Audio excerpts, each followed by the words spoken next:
the Tory MP shocked Remainer Yasmin Ali-Brown when he suggested leaving the country would help.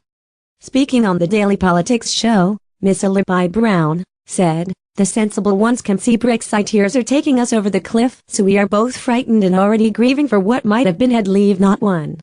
It is very complicated for me, so Peter, you being so calm is not helping my grieving. I feel terrible." BBC host Joe Coburn then asked if Mr. Bone had any sympathy for the author who was seated beside him.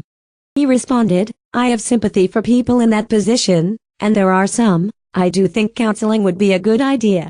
Maybe leaving the country would help as well." The guests then erupted with laughter before Miss Ali-Brown said, excuse me. He has just put my blood pressure up even more." The calm male voice telling me, "No, don't go mad." It follows Jeremy Corbyn, who accused the Conservatives of a power grab over key Brexit legislation governing the return of devolved powers from Brussels.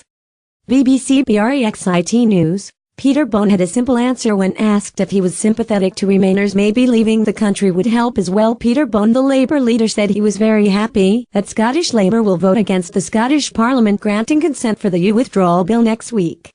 The Welsh and Scottish governments had teamed up to oppose the bill, claiming it harmed devolution, but the Labour-led Welsh administration struck a deal with UK ministers last month. The Scottish government continues to oppose granting consent for the legislation, claiming that unless the controversial Clause 11 is removed, Holyrood's powers could be restricted by Westminster for up to 7 years. On a visit to Glasgow on Friday, Mr. Corbyn said, "I'm very happy that the Scottish Labour Party will be voting against the legislative consent proposal next week because, quite clearly, there is a power grab going on by Whitehall on the EU withdrawal.